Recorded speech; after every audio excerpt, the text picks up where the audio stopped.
noite, meus amados irmãos, graça, paz e misericórdia da parte de Cristo Jesus. Estamos juntos mais uma vez para a realização do culto ao nosso Deus neste domingo à noite. Queria convidar você a se unir a mim numa palavra de oração. Vamos orar. Pai querido, Pai de amor, colocamos os nossos corações no teu altar nesta noite.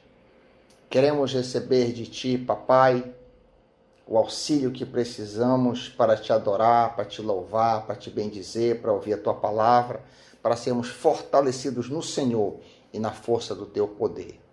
Queremos te oferecer culto hoje à noite. Queremos te louvar, Pai. Ó Pai querido, vem aceitar o nosso culto a ti. Rendemos no nome e pelo amor do Senhor Jesus. Amém.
Amados, este é o momento da nossa entrega de dízimos e ofertas, queremos convidar você a participar da obra do Senhor, a fim de que ela seja perpetuada no nosso meio. Os dados da igreja estão abaixo, você pode participar se você desejar. Um aviso, você que não é membro da igreja, fique muito à vontade. Fique muito à vontade. A responsabilidade da manutenção da casa do Senhor é dos membros da igreja. Então, não se sinta de maneira nenhuma constrangido. Isso aqui é para aqueles que podem e querem, com alegria, participar da obra do Senhor. Vamos agradecer por este momento, colocar também os nossos corações no altar do Senhor. Não colocamos os nossos bolsos, colocamos todo o nosso ser diante do Senhor como oferta suave. Pai querido, nos recebe, Pai querido, todo o nosso ser diante de Ti. Em nome de Jesus, amém.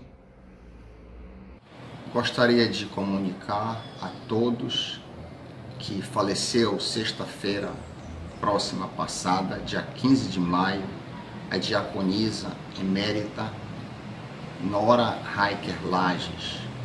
Passou para as mansões eternas com quase 104 anos de vida. Vida esta exemplar e digna. Dona Nora foi um exemplo de mãe, de esposa, de vó, cumprindo todos os seus papéis com dignidade e muita pureza. Louvamos a Deus pela sua vida. Nossos sentimentos a todos os familiares. Amém.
Sempre vivendo em seu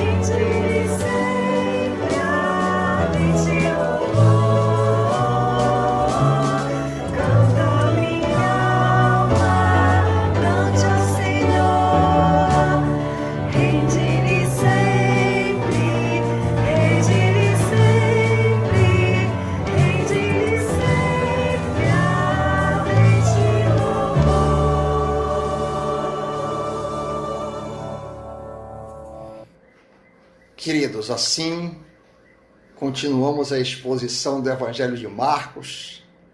Chegamos no capítulo 6 e vamos hoje à noite considerar rapidamente os 6 primeiros versículos do 6º capítulo. Então abra sua Bíblia aí, você onde quer que você se encontre, abra sua Bíblia, me acompanhe e deixe ela aberta enquanto nós fazemos as considerações ao longo do caminho. Marcos 6. Tendo Jesus partido dali, foi para a sua terra, e os seus discípulos o acompanharam. Chegando o sábado, passou a ensinar na sinagoga, e muitos, ouvindo-o, se maravilhavam, dizendo: "De vem a este estas coisas? Que sabedoria é esta que lhe foi dada? E como se fazem tais maravilhas por suas mãos? Não é este o carpinteiro, filho de Maria, irmão de Tiago, José, Judas e Simão? E não vivem aqui entre nós suas irmãs?" E escandalizavam-se nele. Jesus, porém, lhes disse: "Não há profeta sem honra, senão na sua terra, entre seus parentes e na sua casa. Não pôde fazer ali nenhum milagre, senão curar uns poucos enfermos, impondo-lhes as mãos. Admirou-se da incredulidade deles, contudo percorria as aldeias circunvizinhas a ensinar." Pai querido, fala aos nossos corações por meio da tua palavra, em nome de Jesus. Amém. Então, amados, vamos continuar o nosso trabalho de exposição textual que temos feito há bastante tempo no Evangelho de acordo com Marcos. O nosso texto inicia narrando que Jesus saiu de Cafarnaum para Nazaré, cidade onde cresceu. Lembremos que da última vez que ele havia estado em Nazaré, seus concidadãos quiseram matá-lo. É isso mesmo. Quiseram matá-lo. Lemos esta primeira ocasião em que ele esteve lá, Lucas capítulo 1, versículos 29 e 30, que quando Jesus terminou de pregar, o povo expulsou-o da sinagoga e o levaram ao topo de um monte para o precipitarem de lá. Jesus, porém, passando por entre eles, retirou-se. O que levaria Jesus de volta à sua cidade? É possível que Jesus achasse que seus muitos milagres já realizados ao longo de seu ministério viessem a suscitar fé entre seus parentes e amigos. É possível que Jesus desejasse dar uma segunda chance àqueles que cresceram com ele. É possível que Jesus quisesse que eles reconsiderassem a atitude inicial que eles tiveram para com Jesus, quando de sua primeira estada em Nazaré, já ministrando. Nosso texto diz que Jesus volta a ensinar na mesma sinagoga, onde havia sentado por anos a fio, até completar 30 anos e começar seu ministério. Embora Jesus fosse um velho conhecido deles, a qualidade de seu ensino e a sabedoria de suas palavras os deixava atônitos. Tanto é que eles perguntaram uns aos outros: qual a origem desta sabedoria? Lembramos, quando pensamos a respeito da pergunta deles, lembramos das palavras dos policiais que foram prender a Jesus, mas voltaram dizendo: ninguém jamais falou como ele. Lemos em João 7, 45 e 46. Finalmente, os guardas do templo voltaram aos chefes dos sacerdotes e aos fariseus, os quais lhe perguntaram: por que vocês não o trouxeram? Ninguém jamais falou da maneira como esse homem fala, declararam os guardas. Os discursos de Jesus eram impressionantes. Lemos em Mateus 7, 28 e 29, que quando Jesus acabou de dizer estas coisas, as multidões estavam maravilhadas com seu ensino, porque ele as ensinava como quem tem autoridade e não como os mestres da lei. Um outro aspecto da pessoa de Jesus que causava impacto eram suas curas, seus milagres e seus sinais. Seus amigos, seus antigos colegas em Nazaré sabiam disso tudo. Tanto é assim que eles mesmos disseram: como se fazem tais maravilhas por meio de suas mãos? Lembramos da mensagem que o próprio Jesus enviou a seu primo, o Batista, em Lucas 7, 21 a 22. Naquele momento, Jesus curou muitos que tinham enfermidades, doenças graves e espíritos malignos, e concedeu visão a muitos que eram cegos. Então ele respondeu aos mensageiros de João Batista: voltem e anunciem a João que vocês viram e ouviram. Os cegos veem, os aleijados andam, os leprosos são purificados, os surdos ouvem, os mortos são ressuscitados. Que poder fantástico! Jesus também tinha poder sobre o mundo material a ponto de multiplicar pães e peixes. Tinha poder sobre a natureza a ponto de acalmar ondas e o mar. Tinha poder de saber o que se passava no interior do coração das pessoas. De fato e de verdade, Jesus, o Nazareno, era sobrenatural. Mesmo em Nazaré, cidade na qual ele cresceu, era inegável o poder de suas palavras e o poder das suas obras. Tanto é assim que seus pares dizem, no versículo 2 do nosso texto: de onde lhe vêm essas coisas? Perguntavam eles. E que sabedoria é esta que lhe foi dada? E esses milagres que ele faz? Em outras palavras, era óbvio para todos os contemporâneos e conterrâneos que Jesus era, no mínimo, um grande profeta. Como eles reagiram a este fato? A evidência de que Jesus era um grande profeta. Lemos a reação deles no versículo 3. Não é esse o carpinteiro? Filho de Maria, irmão de Tiago, José, Judas e Simão? Não estão aqui conosco suas irmãs? E ficavam escandalizados por causa dele. Ou seja, a intimidade deles com Jesus causou neles desprezo pelo Mestre. Este, curiosamente, é o único local das Escrituras que Jesus é apresentado como o carpinteiro. Na passagem paralela de Mateus 13,55, lemos que Jesus é apresentado como filho de carpinteiro. De acordo com a cultura judaica, os pais deveriam ensinar a profissão a seus filhos. Por sinal, um provérbio rabínico dizia que um pai que não ensina seu filho uma profissão, ensina seu filho a ser ladrão. Até mesmo os versados, os cultos rabinos, aprendiam uma profissão manual, como se vê no caso de Paulo, que era fazedor de tendas, Atos 18, 3. É possível que muitos dos que estavam sentados na sinagoga tivessem utensílios feitos por Jesus, como, por exemplo, jugo, que você coloca no pescoço de bois ou de cavalo, e arado, o animal de tração. Por sinal, Jesus fala a respeito desses utensílios em seus discursos. Mateus 11:30, meu fardo é suave, meu jugo é leve. Lucas 9:62, ninguém que lança a mão do arado e olha para trás é apto para o reino de Deus. Então Jesus usava imagens que ele era muito familiar. É possível que muitos dos que estivessem presentes ali naquele momento tivessem bancos em casa que foi feito por Jesus, mesas e utensílios variados. Os contemporâneos de Jesus se referem aos seus irmãos e irmãs. Além de Jesus, Maria teve 4 filhos e pelo menos 2 filhas. Todos eles muitíssimo conhecidos na vila de Nazaré. Um comentário parentético aqui é mister.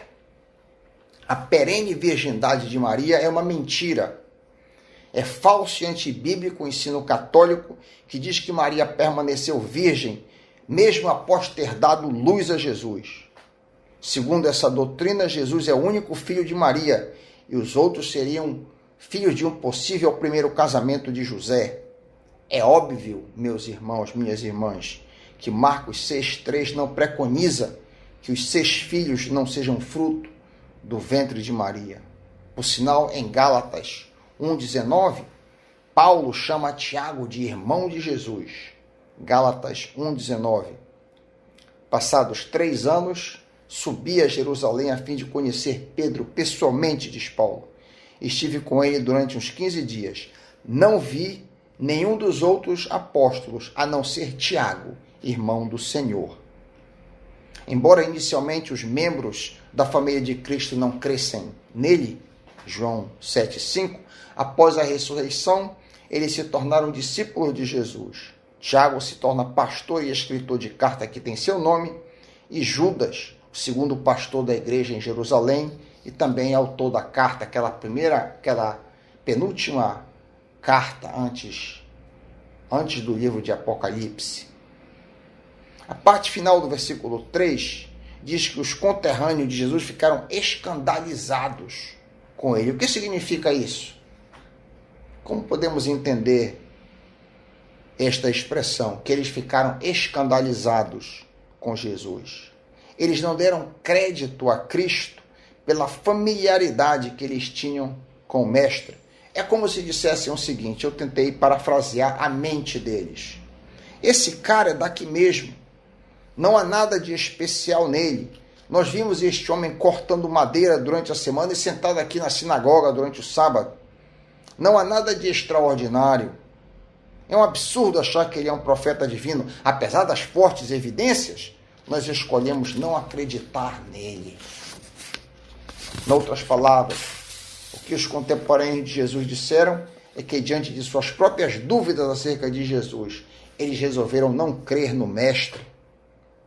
Muito apropriadamente, vem à mente o que Jesus disse em Mateus 11,6. Feliz é aquele que não achar em mim motivo de tropeço, motivo de escândalo, algumas traduções. Não devemos duvidar de Jesus, mas colocar nele a nossa confiança. Essa aqui é a lição central. Não devemos duvidar do Cristo, mas ao contrário, devemos colocar nele a nossa confiança. Foi através desta confiança que nós, gentios, fomos salvos. Os judeus buscavam salvação por meio da lei, mas quando o Messias veio, eles não deram crédito a Jesus, tropeçando na pedra de tropeço. Assim lemos em Romanos 9, 30 a 33. Romanos 9, 30 a 33. O que significa tudo isso? Pergunta Paulo. Embora os gentios não buscassem seguir as normas de Deus, foram declarados justos ou foram salvos. Isso aconteceu pela fé. Já o povo de Israel, que se esforçou tanto para cumprir a lei, a fim de se tornar justo, nunca teve sucesso. Por que não? Porque tentaram se tornar justos, se salvar por meio de suas obras e não pela fé. Tropeçaram na grande pedra em seu caminho. E a esse respeito as Escrituras afirmam: ponham em Sião uma pedra que os faz tropeçar, uma rocha que os faz cair. Mas quem confiar nele, eu digo, Jesus, jamais será decepcionado. O apóstolo Pedro nos ensina a confiar em Cristo e nunca duvidar, pois os que duvidam tropeçam e perecem. Lemos em 1 Pedro 2, 6 a 8. 1 Pedro 2, 6 a 8. Diz assim o apóstolo: como dizem as Escrituras, ponho em Sião uma pedra angular, escolhida para grande honra. Quem confiar nela jamais será desapontado. Sim, vocês, os que creem, reconhecem a honra que lhe é devida a Jesus. Mas, para os que não creem, a pedra que os construtores rejeitaram se tornou pedra angular. E também, ele é pedra de tropeço, rocha que faz as pessoas caírem, tropeçam porque não a obedecem. Há uma grande lição prática para nós aqui neste texto. Preste atenção, se você não prestou muita atenção até aqui, preste atenção nessa lição prática. Não devemos duvidar de Jesus. Do contrário, devemos ter confiança nele. Se nós não confiarmos em Jesus, corremos o risco de tropeçar e cair da mesma maneira como os personagens de Nazaré e os personagens listados por Paulo e Pedro tropeçaram e caíram. Jesus é capaz de fazer o impossível, é digno de confiança, pois ele é o mesmo ontem, hoje e eternamente. Nós podemos ter certeza que foi a familiaridade dos nazarenos com Jesus que os fez rejeitá-lo. A resposta de Cristo a eles deixa isso bem claro. Lemos em Marcos 6,4. Marcos 6,4, a resposta de Jesus. Olha aí na tua Bíblia. Jesus lhes disse: só em sua própria terra, entre seus parentes, em sua própria casa, é que um profeta não tem honra. É muito interessante o fato de que nesta segunda e última visita a Nazaré se repete quase que de forma idêntica tanto a reação dos nazarenos quanto a reação de Jesus a eles na primeira visita. Naquela primeira visita, que está registrada em Lucas 4, 22 a 24, lemos. É quase que idêntico. Olha só, Lucas 4, 22 a 24. Todos falavam bem dele e estavam admirados com as palavras de graça que saíam dos seus lábios. Contudo, perguntavam: não é este o filho de José? Então Jesus disse: sem dúvida vocês citarão para mim o ditado: médico, cure a ti mesmo. Ou seja, faça aqui em sua cidade o que você fez em Cafarnaum. Eu, porém, lhes digo a verdade: nenhum profeta é aceito em sua própria cidade. Na sua própria cidade, um profeta naturalmente tende a ser invejado e desprezado. Por isso que não foi muito diferente com Jesus. E por que isso frequentemente acontece? As pessoas de uma comunidade não gostam que alguém dentre eles mesmos seja elevado sobre o resto da comunidade, especialmente se o elevado é um jovem e pobre. Este era exatamente o caso de Jesus. Ele não era um ancião, nem era rico. Devemos lembrar que Deus detesta a inveja e não dispensa a sua graça a invejosos e orgulhosos. Este era exatamente o caso dos nazarenos. Qual foi o resultado da atitude dos nazarenos? Vemos os resultados nos versículos 5 e 6 do nosso texto. E não pôde fazer ali nenhum milagre, exceto impor as mãos sobre alguns doentes e curá-los. E ficou admirado com a incredulidade deles. Vemos aqui o poder da incredulidade. O quão diferente é a postura do Jesus que, em situações de demonstração de fé, libertava os oprimidos e curava as multidões. Lemos em Lucas 4, 40 e 41, que em Cafarnaum as pessoas trouxeram seus familiares enfermos até ele, qualquer que fosse a doença. Ao pôr as mãos sobre ele, Jesus curava a todos. Adicionalmente, muitos estavam possuídos por demônios que saíam gritando: você é o Filho de Deus. Quão diferente a presença da fé versus a presença da incredulidade. Que contraste marcante. A fé é um elemento importantíssimo no nosso relacionamento com Deus. Lemos em Mateus 9, 27 a 29. Partindo Jesus dali, 2 cegos o seguiram, clamando: Filho de Davi, tem misericórdia de nós. Entrando ele em casa, aproximaram-se os cegos e Jesus lhes perguntou: credes que eu seja capaz de fazer isso? E responderam-lhe: sim, Senhor. Então lhes tocou os olhos, dizendo: seja feito conforme a vossa fé. Paremos para pensar na pergunta de Jesus aos cegos. Você já parou para meditar nisso? Vocês acreditam que eu posso fazer isso? Jesus perguntou. Vemos aqui que a cura da cegueira deles dependia da fé. Se eles fossem incrédulos, eles não seriam curados. O poder de Jesus seria liberado mediante a fé. O poder de Jesus é inalterável. Jesus cura, pode curar em qualquer situação. Mas Jesus liberar o seu poder depende da resposta da fé. É o que Jesus pergunta. É interessantíssima essa pergunta. Porque qual a necessidade de Jesus perguntar isso? Vocês acreditam que eu posso fazer isso para aqueles homens? Olha a importância da fé. Um outro exemplo, lembremos do aleijado que teve fé e foi curado, em Atos 14, 8 a 10. Lembram desse episódio? Atos 14, 8 a 10. Enquanto estavam em Listra, Paulo e Barnabé encontraram um homem com os pés aleijados. Sofria desse problema desde o nascimento e, portanto, nunca tinha andado. Estava sentado e ouvia Paulo pregar. Paulo olhou diretamente para ele e, vendo que ele tinha fé para ser curado,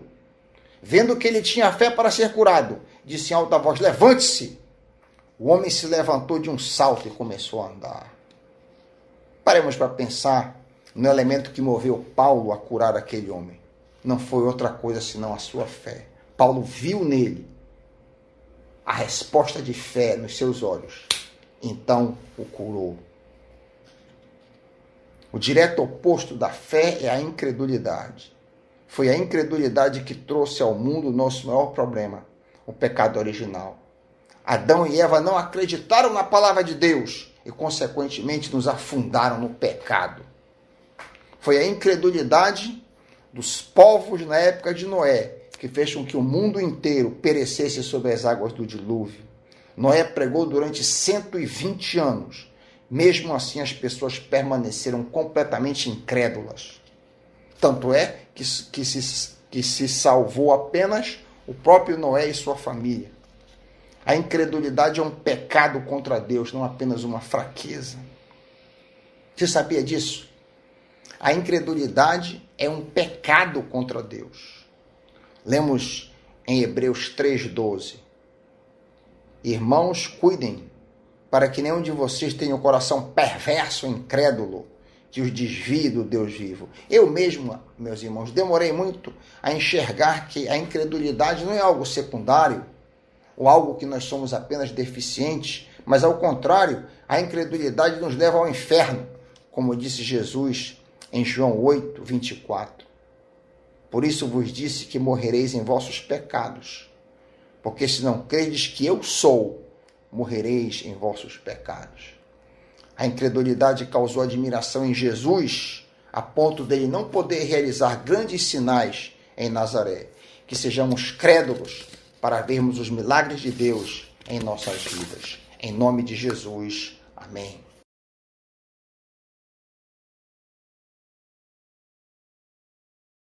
A Bíblia relata que Jesus contou aos seus seguidores sobre a sua condenação e morte, o dia em que ele seria julgado e condenado, como ele seria entregue aos romanos, como zombariam dele e o castigariam até a sua morte de cruz. Porém, todas as previsões vieram acompanhadas de sua ressurreição, ao terceiro dia, depois de descer à sepultura. Agora já foi crucificado. O corpo do Salvador foi sepultado. Seus seguidores estão sofrendo escondidos. Os guardas romanos estão na porta da tumba. Todos os olhares completamente sem esperança. O terceiro dia já ia amanhecer.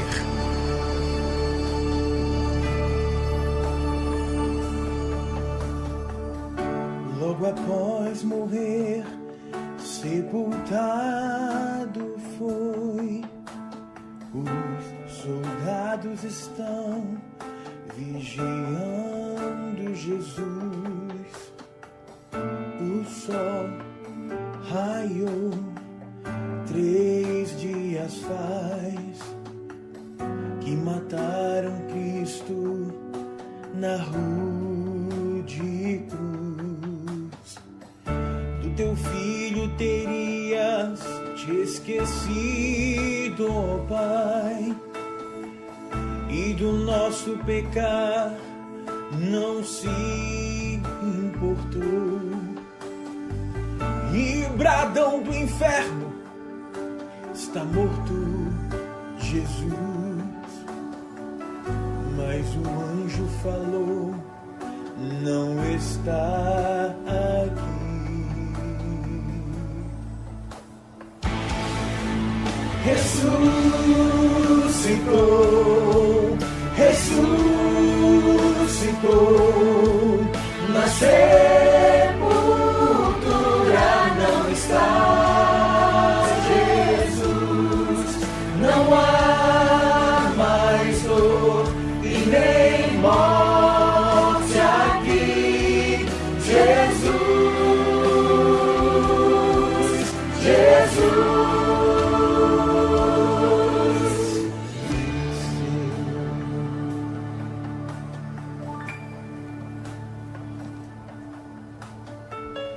E um tremor, o sepulcro estremeceu, e um anjo celeste a pedra removeu.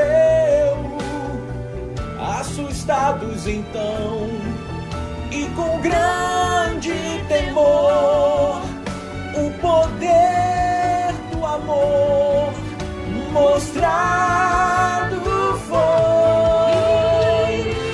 A canção soou enfim pelo ar, como um vento então pode se espalhar. As suas palavras pode ao longe se ouvir, o som de vitória Nos erguer.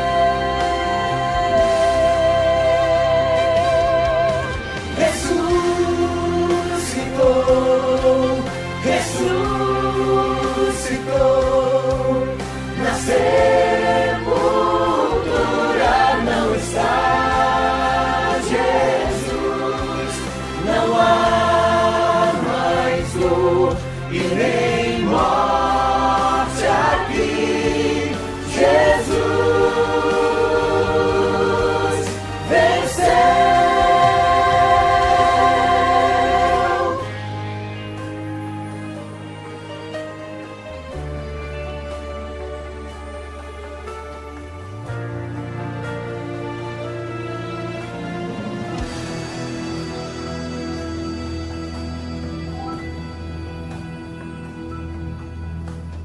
não mais algemas, não mais sofrer. Está vencido O inferno e o seu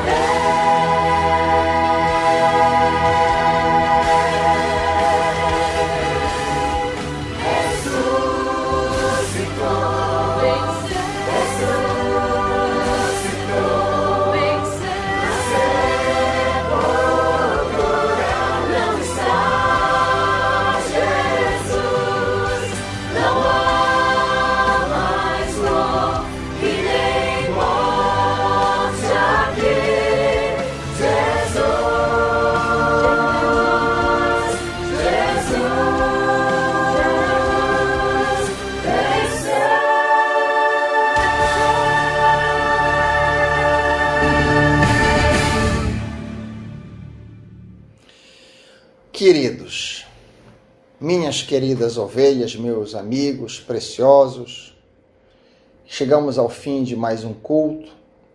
Quero desejar a você uma excelente semana. O mesmo Deus que nos sustentou até aqui há de continuar nos sustentando, nos dando graça, e assim a gente vive cada dia as suas dificuldades. Não adianta uma antecipação muito grande. Jesus disse, basta cada dia o seu mal.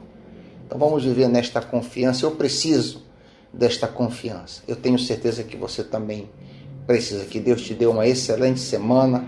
Recebe a bênção da Divina Trindade. Que o amor, que o magnífico amor de Deus Pai, que a graça bendita, a graça salvadora de Jesus Cristo, nosso Salvador, e a consolação, o encorajamento, o poder do Espírito Santo seja conosco durante esta semana, até nos encontrarmos outra vez. Amém.